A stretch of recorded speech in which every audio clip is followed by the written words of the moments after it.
muito bem-vindas e bem-vindos.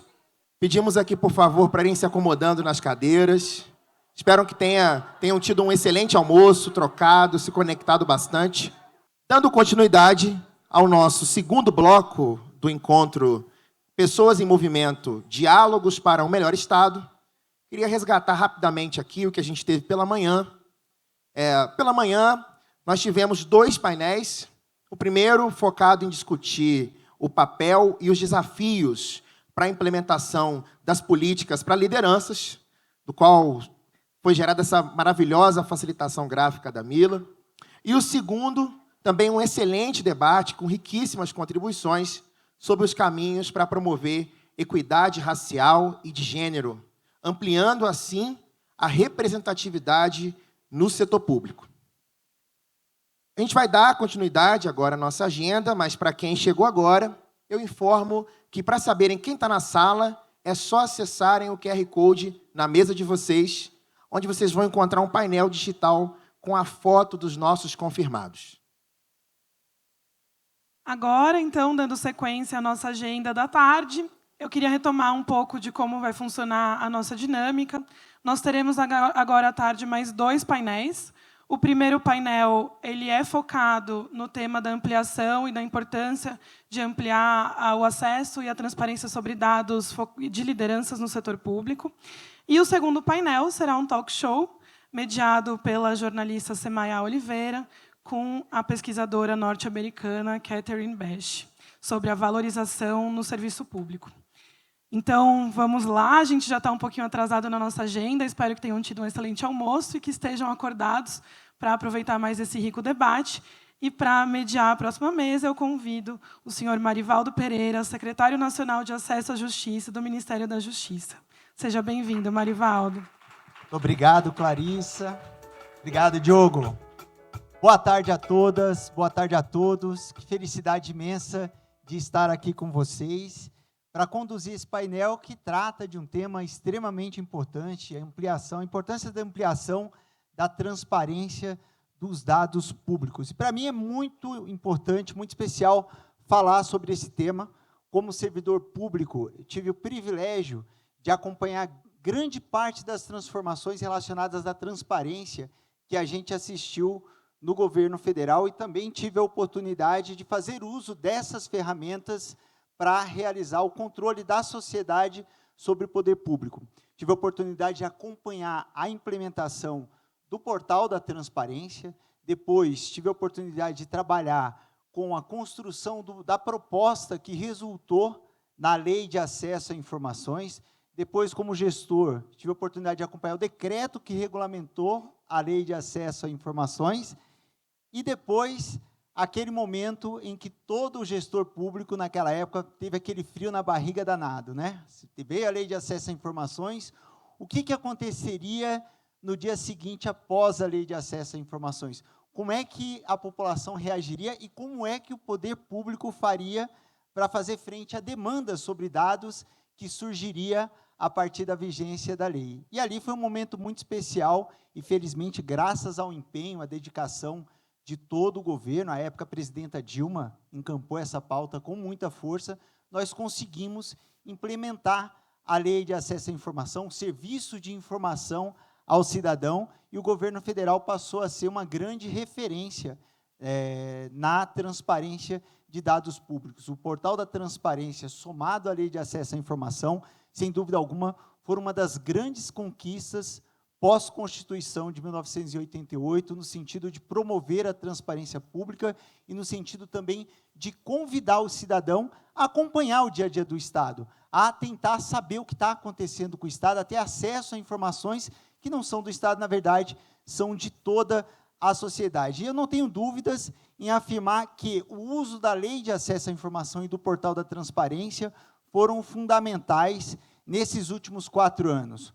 4 anos que nós vivemos com um governo que, invariavelmente, conflitava com a Constituição, invariavelmente questionava os pilares da democracia. E, graças à Lei de Acesso a Informações, graças ao Portal da Transparência, foi possível reagir, foi possível cobrar medidas contra a pandemia, foi possível denunciar muita coisa do que estava acontecendo e, sem dúvida alguma, foram esses pilares fundamentais para que hoje nós pudéssemos continuar vivendo num regime democrático. Então, estou muito feliz por estar aqui, participando desse painel, reencontrando grandes e queridos amigos, e sem mais delongas, eu gostaria de chamar os nossos painelistas para compor aqui o palco, começando pelo Sérgio Praça, que é professor da FGV e do CPDOC.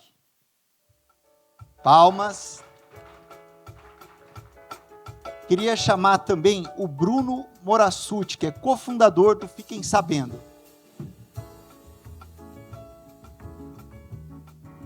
Queria chamar também querida amiga Isabela Corrêa, secretária de Integridade Pública da CGU. E logo mais, vamos ter aqui também o senador Randolph Rodrigues, que é coordenador da Frente Servir Brasil e que logo mais estará aqui conosco. Bom, para a gente começar aqui o debate vai funcionar a partir de perguntas que eu vou fazendo e eu vou passando aqui para os nossos painelistas. Bom, a primeira pergunta para o Sérgio Praça. Bom, você tem estudado o tema dos dirigentes públicos há muitos anos e recentemente se dedicou a um levantamento sobre lideranças estaduais. Quais foram as principais descobertas e desafios dessa pesquisa? Bom, boa tarde. Primeiro, queria agradecer imensamente a Letícia e a Clarissa pelo convite, é um prazer imenso. E, bom, deixa eu explicar um pouquinho dessa pesquisa. Eu fiz essa pesquisa sobre transparência de dirigentes públicos estaduais para a Fundação Lehman, com o Matheus Nunes, pesquisador da Lehman e também acabou de terminar o mestrado em Administração Pública. E a nossa ideia era ver em que estado estavam, né, a quantas andava a disponibilidade de informações sobre dirigentes públicos nos estados, que são basicamente, mas não apenas, né, os detentores de cargos de confiança, que é o tema que eu estudo sobre o governo federal já há bastante tempo. Então, foi uma oportunidade muito legal para ver, bom, como que é isso nos estados. No governo federal, a gente sabe, né, como você falou no início, que há uma transparência imensa, que até internacionalmente, né, depois a Kate vai falar, praticamente inédita, eu acho. E aí fomos olhar os estados e a gente olhou os dirigentes públicos, categorizando-os de acordo com 3 habilidades. Habilidade política, gerencial e técnica. Então, a gente fez uma tipologia, não cabe explicar longamente aqui, depois vai ser publicado no site da Lehman uma nota técnica, detalhando bem a metodologia. E olhamos as legislações dos governos estaduais de recursos humanos, a lei geral e a lei, se fosse o caso, de cada uma de 3 secretarias, educação, saúde e planejamento ou gestão, o nome varia. E, bom, primeiro eu fiquei bastante decepcionado, porque eu achava, talvez ingenuamente, que como o custo de organizar essas informações para o governante é extremamente baixo, e existe um ganho público e político em disponibilizar as informações, muitos dos governos estaduais eram, né, primeiro falando só da legislação, tá? Muitos dos governos estaduais falhavam em identificar, por exemplo, as atribuições específicas de cargos. Então, digamos que você tem, vou puxar um exemplo da cabeça, assim, não é exatamente esse o nome, tá? Mas digamos que você tem num estado um superintendente de, sei lá, educação básica, alguma coisa assim. Na lei, não necessariamente existe o detalhamento do que faz um superintendente de educação básica, né? Como a gente está super acostumado, né? Cabe ao secretário X fazer A, B, C, né? Lista de 10, 15 coisas, e em vários dos estados não havia isso, né? Primeiro que era um inferno achar a lei, mas até aí tudo bem, né? Até aí é nosso papel perseverar, né? Então, primeiro isso, né? Então, olhamos, deixa eu explicar um pouquinho antes, né? Quais dados a gente estava atrás? O nome do dirigente, não o nome do detentor do cargo em comissão, a data de início do sujeito naquele cargo, né? A remuneração, escolaridade, gênero, raça, o órgão no qual ele trabalha ou ela trabalha e as atribuições, né? Então, nas legislações, não tivemos muito êxito em obter, por exemplo, né, a lei dizendo, olha, aqui o anexo da lei X, dizendo que existem, né, superintendentes escolares nível CDS2, e a lei diz que vamos contratar, ou que são previstas vagas para, sei lá, 200. Né? Não encontramos isso dos 27 estados, a gente encontrou isso em 7 só, se não me engano. Tá, os números podem estar um pouquinho errados, a nota técnica, minha memória não é muito boa. Muito bem. E aí, então, fomos para os portais de transparência, que eu já lido há bastante tempo no governo federal. Acho que, de novo, né, elogiar muito o portal da transparência do governo federal. A ministra Esther Dweck fez um pouquinho de crítica, né? Bom, a planilha do portal da transparência só serve para quem é muito especialista, e concordo com ela, mas eu sou, muitas pessoas são, muitos jornalistas são também, então, assim, é uma iniciativa, né, um dado muito fundamental, uma informação muito fundamental para ter lá. Muito bem. Os estados, até desculpa pegar o papel aqui, porque realmente não dá para memorizar tudo. Com relação ao nome da pessoa, órgão que trabalha e remuneração, 23 dos 27 estados traziam informação. Em 4 estados, não conseguimos acessar os dados desagregados dos servidores comissionados, né? Bahia e Tocantins, essa pesquisa foi feita por volta de julho, agosto do ano passado. Bahia e Tocantins, talvez espertamente, talvez não, tiraram do ar os portais da transparência, provavelmente tendo como desculpa o período eleitoral. Né? Isso aconteceu em outras secretarias também, enfim. Né? Mas esses 2 estados já zero. Rio de Janeiro, você precisava saber o CPF do servidor para acessar o... não é brincadeira. Né? E Mato Grosso, agora eu não lembro qual era o problema no Mato Grosso, mas também não tinha... tinha que fazer login e senha. Né? Tinha que criar uma coisa... Né, para dizer que tem transparência, mas, na verdade, está dificultando muito. Né? Então, as informações sobre o nome da pessoa, órgão e remuneração estavam presentes em todos os estados que a gente conseguiu informação, 23 dos 23 que a gente conseguiu informação. Raça, nenhum. Gênero, só o Paraná. Escolaridade, nenhum também. E data de início no cargo de confiança, que é algo que o portal da transparência do governo federal traz e que permite ótimos estudos sobre rotatividade e as implicações, né, da rotatividade para as políticas públicas no Brasil, que eu ainda acho um tema muito pouco estudado. Eu acho que isso tem uma importância imensa para a implementação e para a qualidade das políticas públicas.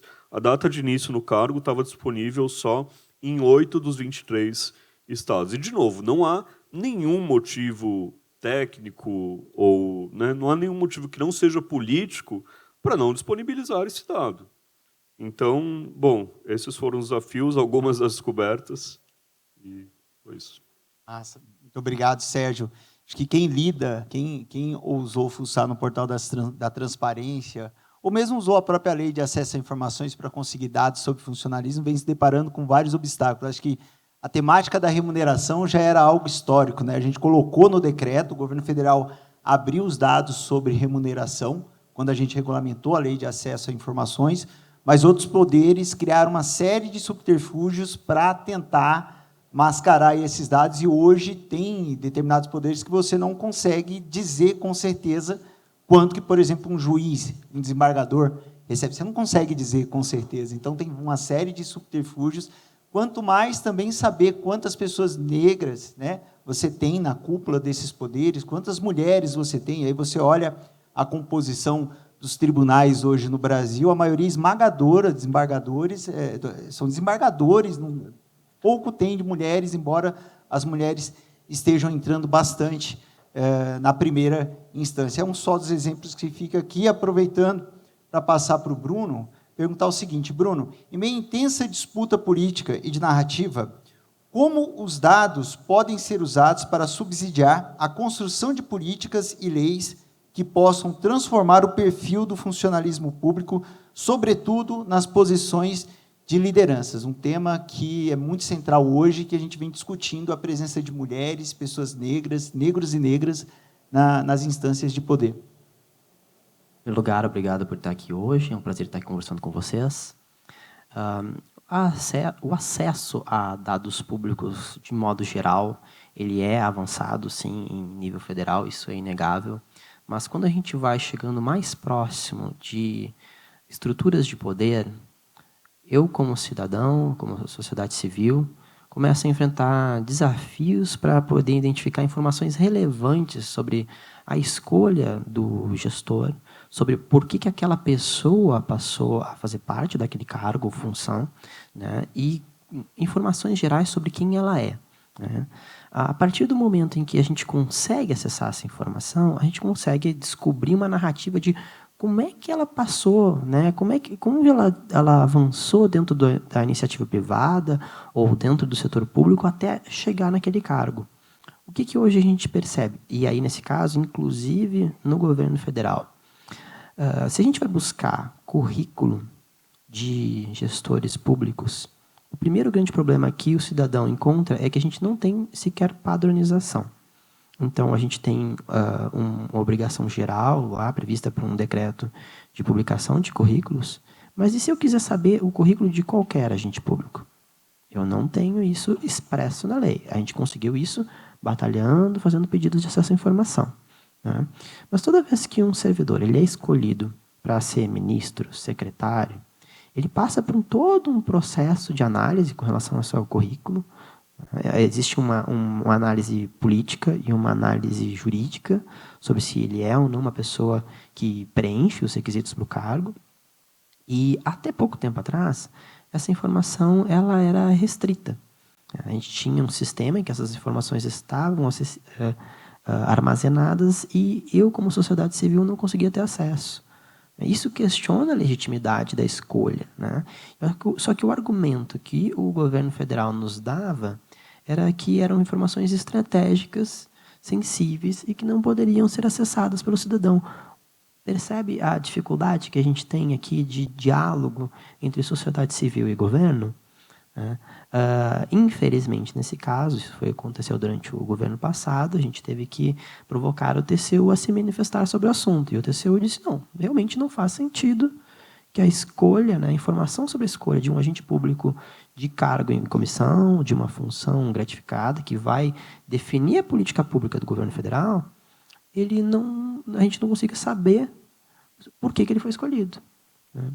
Isso foi uma vitória com relação às escolhas no Poder Executivo. Mas a gente tem também o fato de que, quando o Poder Executivo ele é escolhido, o chefe do Poder Executivo é escolhido, ele designa também um monte de outros cargos em outros órgãos públicos. A gente tem a escolha de juízes para os tribunais, eleitorais, federais, ministros. A gente tem escolhas para conselhos. Nós temos escolhas para empresas. E esse mecanismo de designação do agente público, ele é essencial para definir qual é a cara que o governo vai dar para o nosso país. Que o Poder Executivo Federal ele vai, com base nas escolhas dele, dar o rumo da política pública nacional. Isso é super importante. Hoje, a gente não tem ainda transparência dessas informações. A gente sequer tem um local em que essas informações estejam consolidadas. Quando a gente vai ver esse debate nos Estados Unidos, isso é acompanhado cada nomeação. Né? Mas hoje, no Brasil, a gente não tem acesso a essa informação. Se a gente quer debater aqui igualdade, né? Se a gente quer debater aqui acesso com diversidade de raça, de gênero, a gente precisa ter condições de saber quem é que o governo federal está designando para compor órgãos de outros poderes, órgãos em entes subnacionais. Isso é essencial, sem querer entrar nem no mérito de se a escolha é válida ou não. Mas a gente precisa saber quem são essas pessoas. Né? E hoje, nessa disputa que a gente tem entre sociedade civil e governo, a gente ainda não conseguiu avançar nesse ponto. Mas é essencial que a gente possa discutir sobre isso.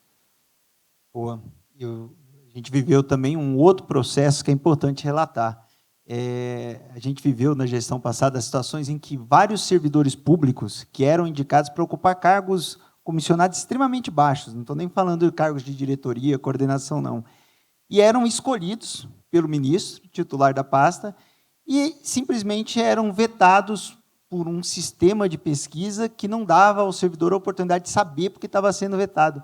Então, inúmeras pessoas vinham, eram retiradas, eram impedidas de ascender nos seus órgãos, por mais que tivessem o seu trabalho reconhecido dentro do órgão, por um motivo que ela nunca vai ficar sabendo, porque simplesmente o que se alegava, e eu usei a lei de acesso a informações para ir atrás desses dados, e a informação é de que não existia processo, não existia nada. Então, era uma situação bastante angustiante para os servidores de carreira. Mas aproveito e passo para a secretária Isabela, para a gente falar aqui um pouco sobre o trabalho que vem sendo, como esse tema vem sendo abordado pela gestão atual. A seguinte pergunta: para além do controle social, a transparência contribui para um melhor entendimento sobre os resultados das políticas públicas formuladas e implementadas. Afinal, agentes e servidores públicos, em especial aqueles que ocupam cargos estratégicos, são responsáveis por transformar diretrizes políticas em políticas públicas concretas. Por isso, saber quantos, quais e quem são estas lideranças responsáveis por conduzir os assuntos públicos é fundamental para compreender o próprio funcionamento do Estado. Como o governo federal está trabalhando para tornar esses dados disponíveis e como os estados e municípios podem se beneficiar dessa experiência?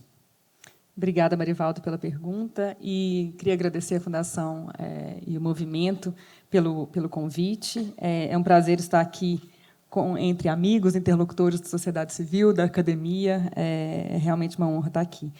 Marivaldo, eu acho que a sua pergunta, que traz aí um texto que versa um pouco sobre transparência, eu acho que me dá um pouco a oportunidade de a gente falar um pouquinho sobre o papel da transparência e, de forma geral, e também contar um pouquinho o trabalho que nós temos feito, acho que no governo federal, aí já entre a fala do Sérgio e a fala do Bruno, eu acho que já foi dito, um pouco. Mas lembrando assim que quando a gente está falando em transparência, e aí a pergunta que você me faz, ela começa como para além do controle social. E quando a gente fala de controle social, a gente também está falando de um controle para uma melhor política, para um melhor desenho de política. Então, a gente está falando de fortalecimento da política pública, a gente está falando do fortalecimento da democracia, e aí eu acho, Marivaldo, que você trouxe diversos desses elementos, você contou um pouquinho da história, pela qual a gente passou aí o debate e adoção e implementação da Lei de Acesso à Informação, o trabalho que nós fizemos então lá atrás, para capacitar os órgãos federais para a entrada em vigor da lei, que de fato foi uma mudança de cultura, de a gente então ter o sigilo como a exceção e a transparência como a regra. Então, a gente está falando, sim, de fortalecimento da democracia, a gente está falando de acesso a direitos. Então, a gente está falando de a gente conhecer os direitos, como esses direitos são efetivados e se eles estão, de fato, sendo efetivados. E aí a gente chega, a gente passa por uma série de questões, desde prestação de contas, confiança, redução de assimetria informacional, entrando, então, também na questão do aprimoramento de políticas públicas e debate sobre políticas e serviços públicos, e passando também, então, por quem ocupam os cargos, que estão então aí responsáveis pela elaboração de políticas públicas também no país. Em relação ao que hoje nós temos no governo federal, eu acho que a gente já acabou falando bastante do portal da transparência já, que eu acho que é, sim, uma experiência que precisa ser mencionada e precisa ser lembrada. Ela traz cargos, aí aqui nesse caso, não apenas de lideranças públicas, mas de servidores públicos. Aí eu estou olhando aqui a minha colinha, viu, Bruno? Dados de servidores, a gente tem aí históricos como o histórico de ocupação de cargos, como o próprio Sérgio menciona, e uma série de outras informações.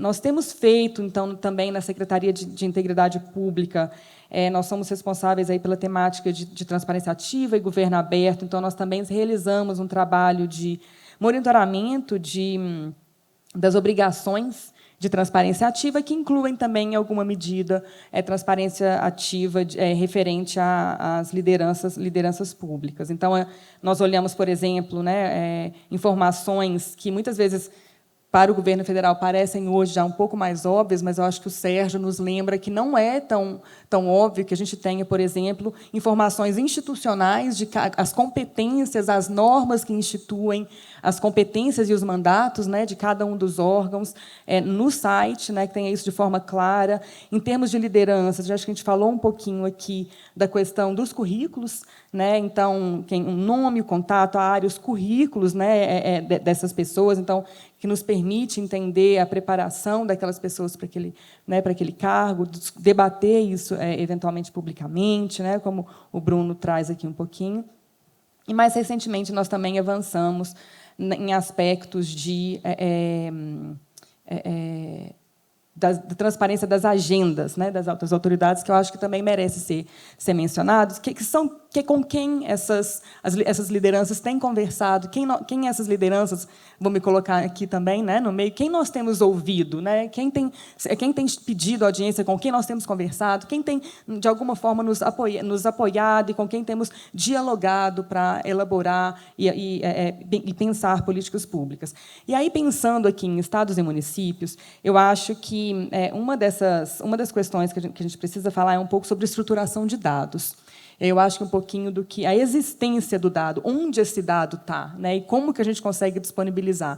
A disponibilização e a transparência desse dado, ela é muito dependente de como que a gente cataloga esse dado e como que a gente se prepara para ter esse dado, né? Quais são as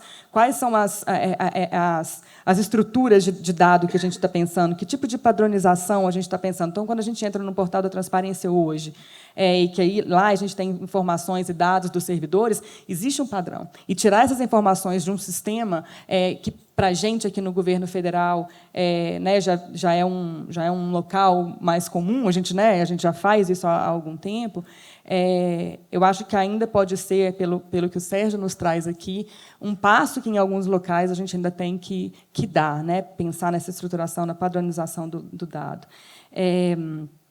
E aí eu acho que a gente tem que também falar um pouquinho de LAI, porque a gente está falando de acesso à informação. E aí, no caso, né, nós disponibilizamos o Fala BR, que é o canal que nós temos para poder fazer as solicitações que os cidadãos têm para poder fazer solicitação de acesso à informação, está disponível também para uso, né, por estados e municípios. Então, eu acho que é também uma das ferramentas. Assim, acho que, historicamente, o governo federal tem sido uma referência, né, para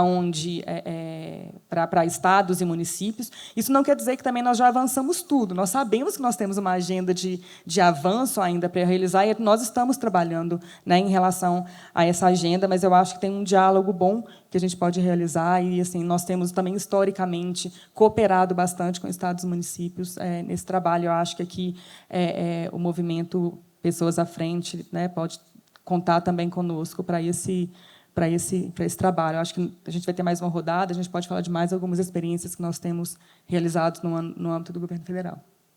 Boa, Isabela. Acho que assim, um dos grandes desafios que a gente tem pela frente nessa discussão, acho que passa pela abertura de dados, e aí eu conversava com o Guilherme Almeida ali, a gente, quando estava no Ministério da Justiça, a gente tentou lançar um projeto, até lançamos com as bases que a gente conseguiu acessar, mas a gente fazia um hackathon com o objetivo de viabilizar ferramentas que facilitassem o controle da sociedade sobre determinadas políticas públicas. E, muitas vezes, a gente se deparava com a negativa do órgão que detinha a base de dados, que se recusava a abrir porque a base teria inconsistências. E o resultado é que, quando não abre a base porque ela tem inconsistências, ela permanecerá inconsistente para sempre, porque só será investido algum recurso para corrigir aquela inconsistência quando a base for aberta e aquelas inconsistências virem à tona. Então, talvez até um caminho interessante seria abrir a base e explicitar que ali há uma série de inconsistências que precisam ser corrigidas e que elas sejam apontadas até mesmo para orientar o poder público a corrigir esses problemas. Era uma parceria, inclusive, com a CGU, à época, ali em 2016, na época ali em que Secretaria Executiva do Ministério da Justiça e a SAL sonhando ali em criar ferramentas para fortalecer o controle da sociedade sobre o Estado. Mas a gente voltou a sonhar junto, né, Aninha? Estou aqui, Ana Túlia, a gente está construindo aí um projeto em parceria com as defensorias públicas para capacitar lideranças locais para utilizarem a lei de acesso à informação para cobrar estados, municípios, o próprio governo federal, porque a gente acredita que esse é o melhor caminho para que a gente possa levar ao aprimoramento e ao aperfeiçoamento de políticas públicas. Vai lá, por favor. Eu achei muito boa a sua ponderação, e eu queria até aproveitar para complementar, que é isso, assim, a agenda de transparência, ela é uma agenda que está dentro da agenda de governo aberto, né? Então, assim, que é esse contato. Então, eu estou aqui com o Bruno, e a gente tem conversado com a Fiquem Sabendo, por exemplo, para aprimorar algumas das nossas políticas. Então, assim, a gente vai lá, olha, o que vocês querem? Mas, assim, né, qual que é o interesse coletivo em relação a isso? Para quê? Como que a gente faz? Não, mas a gente não consegue fazer isso agora. Será que a gente consegue aprimorar nesse ponto? E mais para frente a gente consegue, né, Bruno, falando aqui um pouco dos dados abertos aí do E-Agendas, por exemplo, em qual periodicidade que a gente consegue divulgar. Então, assim, esse diálogo ele é muito saudável, inclusive para a gente conseguir entender qual que é o interesse, né, da sociedade civil e a gente poder avançar. Então, não vou aqui, depois eu fico à disposição também para a gente apresentar algumas das iniciativas, a exemplo dessa que você traz agora, que nós temos desenvolvido para aumentar esse diálogo e trabalhar entre sociedade civil e Estado também. Só a retomada desse diálogo já é um avanço gigantesco. Mas vamos lá, vamos seguir aqui a segunda rodada, voltar para o Sérgio. Qual a importância da disponibilidade de dados sobre lideranças? Você conhece exemplos e referências de como poderia e deveria ser? Bom, primeiro, alguns bons exemplos. Não vou voltar a elogiar o portal da transparência do governo federal, porque já foi muito dito, né? Mas o Chile, alguns estados como... Desculpa pegar as anotações, muitos 27 estados. Paraná, Alagoas, Rondônia, Santa Catarina e Espírito Santo, especialmente Santa Catarina e Espírito Santo, tem portais da transparência muito bons, até com, eventualmente, mais informações ou informações adicionais ao que tem no portal da transparência do governo federal. E o Paraná, volto a destacar, porque é merecido, é o único estado que disponibiliza informações sobre o gênero dos servidores públicos ou comissionados, enfim. Agora, a importância de ter transparência não é... Eu quero evitar esses argumentos muito simples e óbvios, né, de qualidade da democracia, é ótimo saber quem faz as políticas públicas e tudo, porque, na verdade, sim, se você baixar a planilha do governo federal no portal da transparência, você não vai encontrar um mapa sobre quem faz as políticas públicas e sob quais condições. Você vai ter uma lista de nomes e um monte de informações ótimas.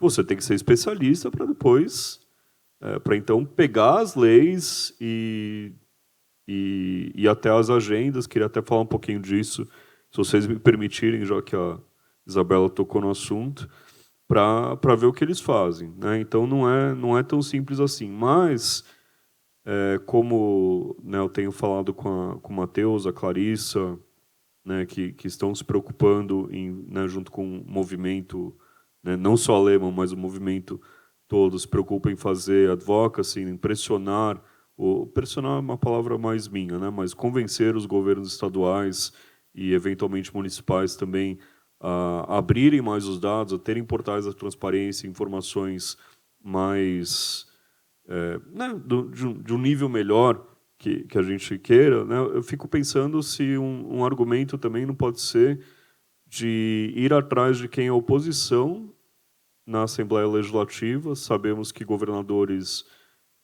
raramente enfrentam oposição organizada em suas assembleias, mas opositores existem, né? E também mostrar para a oposição legislativa, para partidos de oposição, como isso pode ser bom, né? Como mais transparência pode ser bom para que eles façam um melhor trabalho de fiscalização, né? Acho que a gente fala muito de fiscalização da sociedade civil, dos jornalistas, que, é claro, hiper importante. Tendemos a falar um pouco menos de fiscalização parlamentar, né? Fiscalização efetuada pela oposição na Câmara dos Deputados, ou nas Assembleias Legislativas, ou no Senado, né? Nem sempre, é claro, temos partidos políticos e políticos dispostos a fazerem efetivamente oposição aos governantes, mas essa transparência de dados pode servir muito bem para isso. Uma coisa, eu queria dialogar um pouquinho com a Isabela em especial, mas é claro com todo mundo da mesa também. Isabela, não tivemos a ideia, nesse primeiro projeto, pelo menos, né, pela Lehman, de descobrir se as agendas públicas dos... Aí, eu não estou nem falando de cargo de confiança alto, né, assim, de secretário estadual mesmo. Né? Não estou nem pensando, não estou sendo nem tão otimista assim de pensar que DAS 6 e 5 vai ter agenda aberta. Mas a agenda dos secretários, como hoje as agendas dos ministros são abertas no governo federal, seria ótimo ver isso. E eu já antecipo o meu achado na pesquisa. É muito improvável que algum governo estadual tenha agenda dos secretários estaduais aberta. Se eu estiver errado, pelo amor de Deus, me corrijam. Adoraria estar muito errado sobre isso. Né? Queria todas essas agendas abertas. E é claro, né, provavelmente daria para pedir pela LAI nomes de quem acessou os prédios. Né? Quem fez isso? Fiquem sabendo, não sei se foi a Abrage, fizeram isso em algum momento no governo federal e teve um levantamento super legal, mas assim, não dá para... Né? Aí é demais. Então, eu adoraria que essas agendas públicas fossem abertas, e acho que isso, assim, isso é uma coisa, do ponto de vista técnico, tecnológico, tão simples e com um ganho tão grande para a sociedade, que acho que um governador ou uma governadora bem intencionada poderia implementar isso e depois servir como exemplo para outros. Né? Mas só um alerta para a questão das agendas no governo federal. Eu fucei, quando me mandaram ontem a lista de autoridades e ministros parlamentares que viriam ao encontro, aí pensei, bom, como está a agenda dessas pessoas aqui, né, nesses ministérios? E agora, juro que eu não lembro o ministério, senão eu falaria, tá? Mas não lembro mesmo. Tinha uma pessoa num cargo muito alto, não sei se era secretaria executiva, alguma coisa assim, que em maio não tinha registrado nenhum compromisso na agenda. Abril tinha 2. Né? Então, ou é funcionário fantasma, ou não está registrando direito. Claro que o enforcement disso pela CGU coloca a CGU numa posição horrorosa politicamente. E então nós precisamos, né, quem não tem nada a perder como eu, né, tenho emprego a perder, mas acho que está, né, acho que hoje não vou perder. Tem que pressionar mais para isso. Acho que o movimento Pessoas à Frente pode colocar isso na pauta também. Fiquem sabendo que é uma organização que eu adoro e cujos dados eu uso muito. Acho que isso é algo para a gente ficar muito atentos e que enfim, teria um ganho imenso mesmo. Bacana, Sérgio. Só um aviso aqui, o senador Randolfo pediu desculpas, mas foi convocado para uma reunião de última hora e não poderá estar conosco, e a gente segue aqui com o nosso painel. Mas, comentando aqui, acho que a cobrança sobre a agenda é corretíssima, e acho que é esse tipo de cobrança que faz com que o poder público vá evoluindo. E acho que quando você tem uma gestão aberta a esse diálogo com a sociedade, esse tipo de crítica e de questionamento, inclusive, ele é bastante construtivo, inclusive, para se buscar um aprimoramento. Né? Acho que, de fato, esse tema da agenda vem aparecendo, né? É um início de gestão bastante conturbado pelo momento político que a gente chegou ao governo, mas, sem dúvida alguma, é um ponto de amadurecimento e os gestores vêm se preocupando com isso. E, certamente, no próximo encontro estaremos muito melhor. Né? A depender aqui da CGU, que fica ali no nosso pé, cobrando corretamente, né, Aninha? Vamos melhorar. Mas, seguindo aqui, para o Bruno agora. Bruno, LGPD foi um importante avanço para a sociedade em termos de proteção de dados e privacidade. No entanto, muitos pesquisadores e formuladores de políticas públicas têm encontrado barreiras para acessar os dados fundamentais para a compreensão dos problemas, formulação e monitoramento de políticas públicas, além de desafios para a elaboração de diagnósticos e pesquisas. Faltou colocar aqui a fiscalização também, porque eu usei muito a Lei de Acesso a Informações ao longo desses 4 anos aí, e o que eu recebi de que não podia entregar o dado por causa da LGPD não está escrito, né? Aliás, cumprimentar a CGU, que tem trabalhado para rever muitos desses pareceres que foram adotados indevidamente com base na LGPD para restringir o acesso à informação. Bom, mas a pergunta é, em que medida esse entendimento, essa distorção do entendimento da LGPD deve ser revisto? A resposta curta é com absoluta certeza. A resposta mais longa, na verdade, ela envolve a gente entender o que significa privacidade e transparência no contexto de uma relação entre cidadão e governo. Quando a gente está olhando sobre a perspectiva do cidadão, olhando para o governo, privacidade, ela sempre serviu para a manutenção de relações de poder. Se a gente for olhar a história do direito à privacidade, porque tem aquele artigo famoso do juiz da Suprema Corte americana e tal. Vocês sabem qual é a história por trás daquele artigo?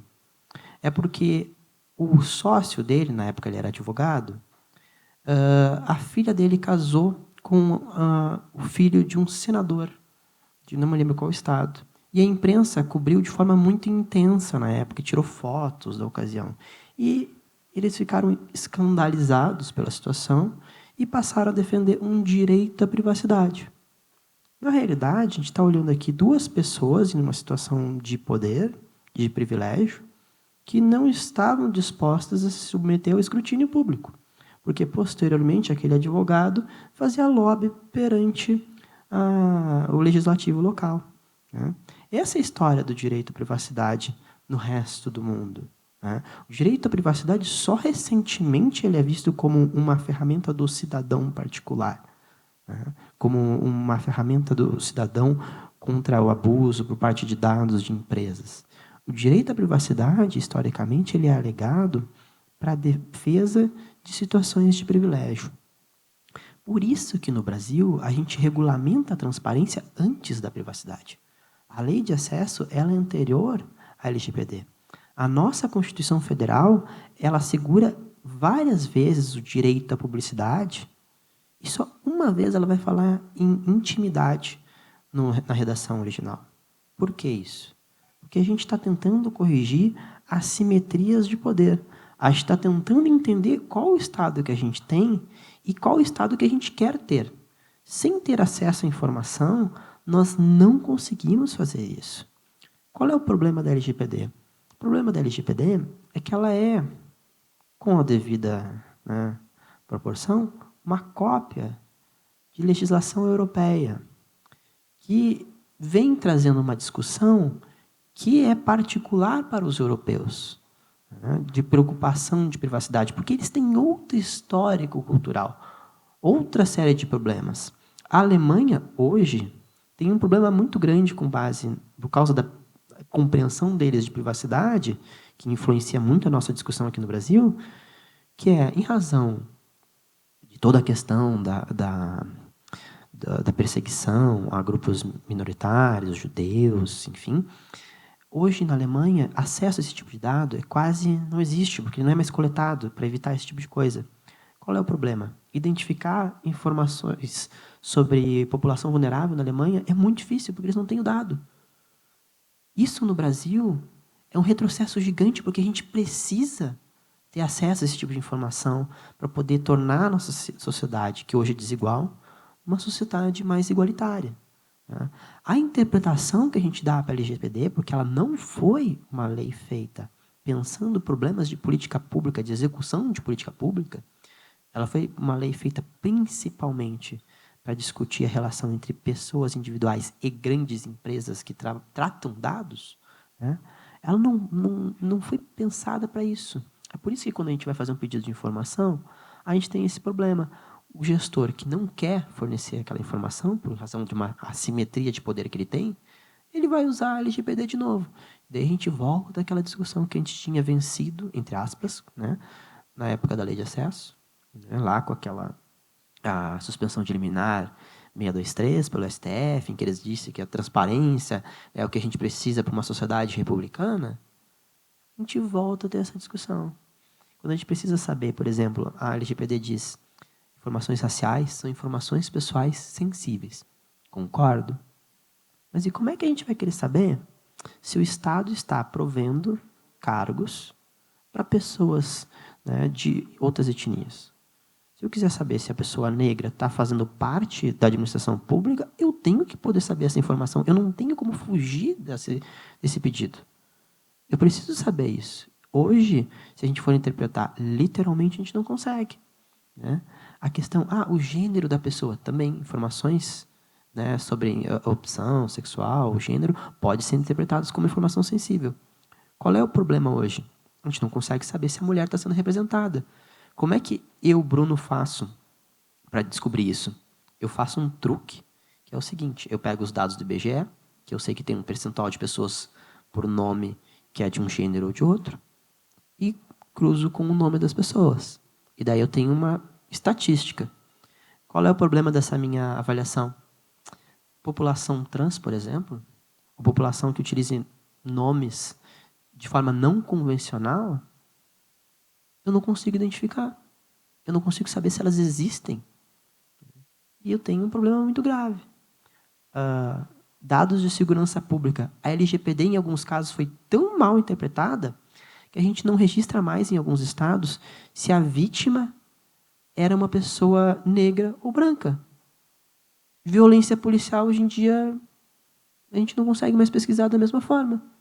A gente não consegue saber se ali foi uma mulher negra que foi vítima de um crime ou se foi simplesmente uma pessoa. Esse é o problema da interpretação que a gente tem hoje da LGPD. E a gente tem que pensar muito bem sobre a necessidade de talvez até rever em alguns pontos ela. O pessoal diz, mas é uma lei nova, né? A gente tem que tomar cuidado para não modificar. Assim, mas a gente tem efeitos muito graves hoje. Problemas muito graves hoje. E se a gente não conseguir avançar isso, a LGPD ela acaba sendo uma legislação regressiva, que não foi certamente a ideia quando ela foi pensada. Mas a gente tem que poder pensar e discutir sobre esse tipo de visão com base nela.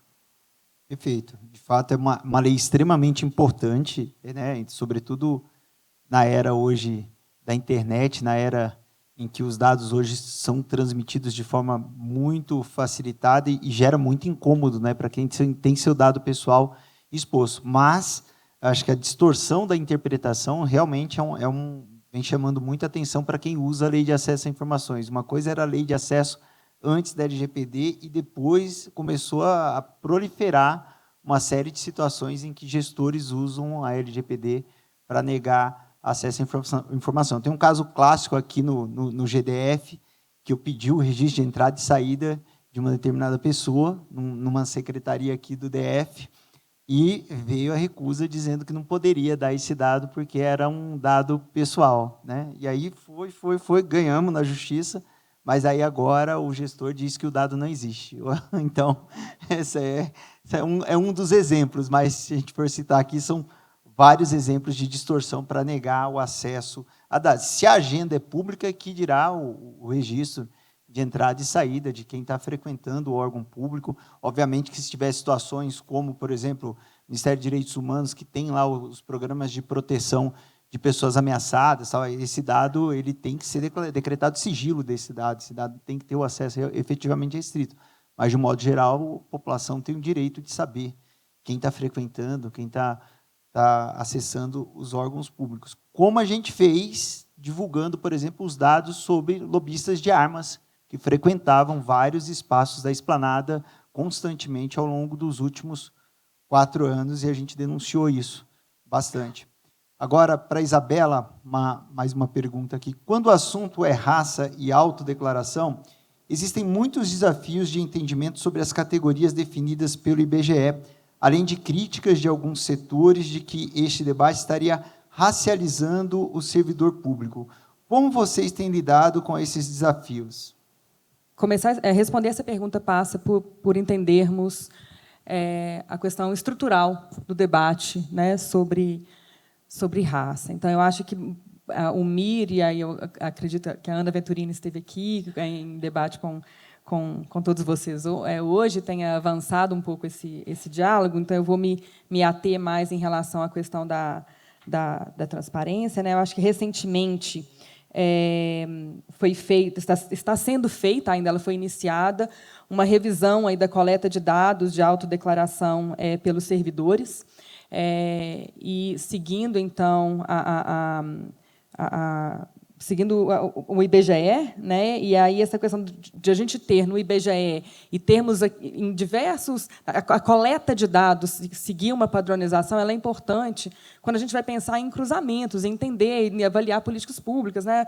O Bruno está aqui mencionando o entendimento de como estrutural é a questão então de raça quando nós estamos falando, por exemplo, de educação. E aí tem um estudo da própria, acho que é do próprio movimento ou da Fundação Lema, agora eu não me acordo, né, tratando da questão de como o Brasil avança em educação, como ele tem, então, que tratar da questão, né, racial, como essa questão é importante. Então, o fato de estarmos, então, seguindo aí também o IBGE é importante por esse comparativo. E nessa nova revisão dessa coleta de dados, da coleta de dados, então, existia a possibilidade de o servidor não informar.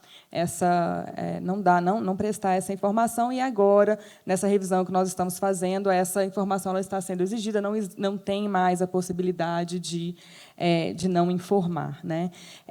Acredito que a Ana tenha aí mencionado, pelo menos um pouquinho, a questão da edição também do Decreto 11.443, né, que estabelece metas, então, para a evolução em ocupação de cargos de liderança por pessoas pretas e pardas, e nós estamos trabalhando com o MIR para promover então a transparência para o acompanhamento e evolução dessas metas, né? Eu acho que vale também mencionar, e aí eu gostaria de trazer, talvez, saindo um pouco aí só da agenda de transparência, trazendo também para um pouco da agenda de integridade pública, que também está ali no âmbito da minha secretaria, que nós temos trabalhado na agenda de integridade também aspectos de apoiar e aprimorar e ter uma administração pública mais inclusiva, né? Nós temos tratado aí aspectos de combate a quaisquer formas de discriminação,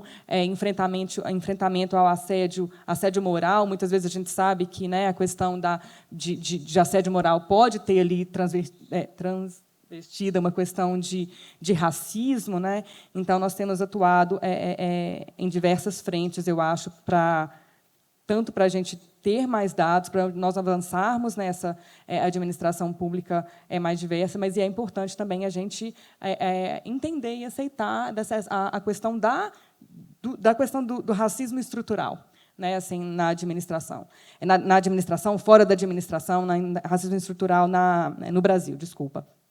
Mas eu queria também aproveitar o meu tempo, que eu estou vendo ali que está acabando, Marivaldo, o tempo do painel, eu queria aproveitar para poder dialogar um pouquinho aqui com o Sérgio e eu acho que com o Sérgio, com o Bruno e com você, em alguns pontos que foram ditos aqui ao longo do nosso diálogo, especialmente em relação a um ponto que o Sérgio traz sobre transparência e por quê, né? O princípio, por que promover a transparência. Eu acho muito importante a gente lembrar por que a gente promove transparência, né?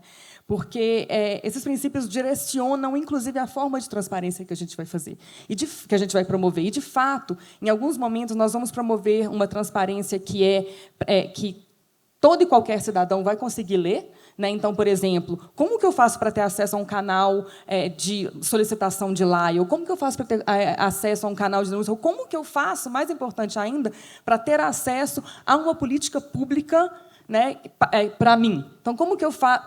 Esse tipo de informação é uma informação que tem que estar tem que ter uma linguagem cidadã muito clara, né? Então, tem esse tipo de transparência. E tem aquele tipo de transparência que, de fato, nós estamos pensando no especialista.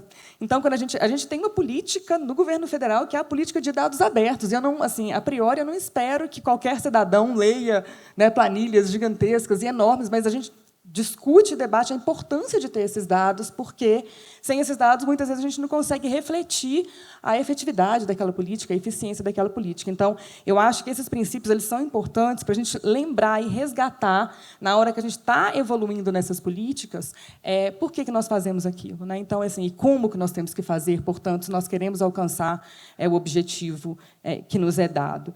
Então, só para a gente lembrar assim, que a gente vai avançar, né, em transparências que vão nos exigir linguagem cidadã em alguns aspectos, em outros a gente vai realmente publicar uma planilha, né? Em relação ao e-agendas, eu acho que também foi uma provocação do Sérgio. Só, e aí contando assim, o trabalho da CGU, né? O e-agendas ele é uma iniciativa recente, então nós temos trabalhado com a administração, nós temos assim avançado, temos treinado, inclusive, no próprio uso da ferramenta, né? Então, e temos também, né, estudado para identificar como a gente poderia aprimorar a própria ferramenta, ou como nós podemos apoiar organizações da sociedade civil nos produtos que eles estão, né, desenvolvendo. E o e-agendas, de alguma forma, ele me lembra um pouco o nosso trabalho inicial, Marivaldo, com a LAI, né, que foi esse trabalho de conscientização e da gente sair de uma questão que era prática para cultura, né? Então, eu acho que a gente também vai passar por esse processo. Eu acho que tem, na verdade, não acho que para todos, não será novidade para todos, mas contar, né, compartilhar que, recentemente, a CGU estabeleceu um acordo de cooperação, a CGU, né, que é responsável pela implementação, monitoramento aí da Lei de Acesso à Informação, estabeleceu um acordo de cooperação com a ANPD, que eu acho que é um avanço, né, a Ana está aqui também, que eu acho que é um avanço importante, aí, tanto para a perspectiva de avanço da transparência passiva, como também da transparência ativa. Maravilha, obrigado. Quero agradecer aos nossos painelistas e passar para a reta final aqui do nosso painel, passar para que façam as suas considerações finais, começando pelo Sérgio. Não sabia que tinha considerações finais, não pensei em nada. Bom, volto ao ponto da advocacy, que é importante tanto para Fiquem Sabendo, quanto para o Movimento Pessoas à Frente, quanto para a Lema e outras organizações que trabalham com esses dados, da importância de identificar boas práticas em estados e municípios, em capitais de estados, por exemplo, e mostrar para a classe política, para parlamentares, enfim, para políticos eleitos, os bons exemplos e as perdas e ganhos que a adoção a imitação desse bom exemplo acarretarão para as suas carreiras políticas. Políticos estão interessados em reeleição, partidos políticos estão interessados em sobreviver como organizações, e isso não vai mudar, né? Vamos aprovar uma emenda constitucional para acabar com a reeleição. Bom, outros problemas vão surgir. Então, não adianta. A política é assim mesmo, e eu acho até que deveria ser assim mesmo. Então, é importante estabelecer esse diálogo com a classe política de uma maneira franca e deixando claro, olha, você vai ter perdas imediatas, você vai ter perdas talvez até a médio prazo, se você disponibilizar uma planilha como o governo federal faz, vai ter um monte de matéria jornalística que você vai odiar, né? Mas, para a sociedade, para o seu dever como oficial público, é melhor que você faça isso, senão você vai ser criticado. E vamos destacar também eventos como esse, que o seu Estado está muito aquém do óbvio, né? Está muito aquém do que é minimamente esperado pela sociedade civil em relação à transparência de dados. Obrigado, Sérgio. Bruno, suas considerações finais. Obrigado. Bom, eu acho que o que é importante a gente deixar claro aqui é que existe uma transparência sobre qualquer informação, que é a transparência ideal que a gente deseja, que com dados completos, com tudo aquilo que a sociedade civil pediu, né? E existe aquilo que é a realidade, né?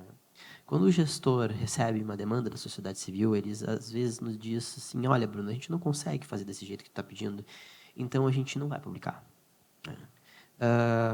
Nesses casos, o que eu encorajo é faz a publicação, a transparência da informação, da forma como for possível. E avanços incrementais a gente consegue a partir deste marco inicial. Porque a sociedade civil consegue com muito mais facilidade mobilizar recursos políticos do que o gestor público. A gente consegue, a partir de um pequeno conjunto de informações, cobrar a melhoria de muito mais informações. Mas, para isso, a gente precisa daquele ponto de partida. Então, se aqui, entre gestores públicos, há essa dúvida, tem que esperar chegar no estado ideal, não esperem. Façam avançar dentro do que vocês puderem. E contem com a gente para avançar a transparência além daquilo. Maravilha, Bruno. Obrigado. Isabela, suas considerações finais. Eu acho que, ouvindo todas as ponderações que foram feitas aqui, acho que, em especial, também essa questão que tem sido pautada de estados e municípios, as experiências que o Sérgio traz aqui um pouco, eu acho que é importante a gente entender que a transparência, a gente não precisa ter transparência só apenas pela necessidade de conformidade, digamos, compliance com as normas, a transparência ela pode ser um potencializador de geração de valor público. Então, a gente está aqui discutindo uma série de políticas públicas que a gente precisa do dado para conseguir evoluir. A sociedade civil precisa de uma série de dados para conseguir entender, inclusive contribuir com o governo. Então, tem uma série de exemplos aí na literatura e também em conversas com a sociedade civil e governo, de experiências que tanto o governo e a sociedade civil ganharam trabalhando juntos. Então, assim, eu acho que é importante a gente... E aí eu trago aqui a questão que até que eu mencionei para o Sérgio, da importância da gente pensar o princípio da transparência, porque é isso, a transparência ela pode ser um potencializador de valor público, mas, para isso, a gente precisa, muitas vezes a gente vai precisar pensar além da mera compliance. A gente vai pensar o que eu posso divulgar e para que eu posso divulgar, o que isso pode gerar. Então, eu acho que essa é uma mensagem interessante e importante também. Muito obrigado, Isabela. Bom, acho que para fazer aqui minhas considerações finais também, agradecer aos nossos painelistas, dizer que a transparência ela é um motor que leva ao aprimoramento da política pública, da nossa perspectiva lá do Ministério da Justiça, e falando especificamente da Secretaria de Acesso à Justiça, lá a gente sente uma falta muito grande dos avanços que a gente viu no Poder Executivo. Se a gente pegar dentro dos órgãos do sistema de justiça, há ainda uma situação muito precária em termos de transparência, seja ela passiva, seja ela ativa. E quando a gente olha da perspectiva da segurança pública, a gente tem lá uma das pautas, é a redução da letalidade policial. Quando você olha para dentro das instituições de segurança pública, esse quadro é ainda mais estarrecedor. Tenta conseguir, com algum órgão de segurança pública, o protocolo operacional, para você saber se o policial agiu corretamente ou não em determinada operação. Tenta conseguir acesso a dados sobre uma operação policial que resultou em morte de alguém. É muito difícil conseguir acessar esses dados, e, infelizmente, quando os pesquisadores conseguem acessar, eles mostram que, na maioria das vezes, esse sigilo serve para esconder a impunidade que muitas vezes resulta dessa atuação. Então, sem dúvida alguma, no nosso debate cotidiano, a transparência é uma das ferramentas que a gente vem dialogando muito, e hoje uma política que vem se destacando, e a gente sempre está falando e defendendo, e é importante que todo mundo fale, é a política de instalação de câmeras no fardamento dos agentes de segurança pública, uma política que vem protegendo a população e também os próprios agentes de segurança pública, e, por natureza, é uma política também de transparência. Então, é muito importante a gente poder colocar. Bom, eu queria agradecer aos painelistas, agradecer a todos vocês. Agora, depois da gente ter escutado aqui, ter debatido, a gente vai para o momento agora em que vocês vão dialogar nas mesas durante 10 minutos, respondendo às seguintes questões. Sou eu essa parte ou não? Ah, então eu vou chamar o Diogo. Então pronto. Diogo, estou roubando o seu cachê aqui, rapaz. Vem para cá. Obrigado, gente. Valeu.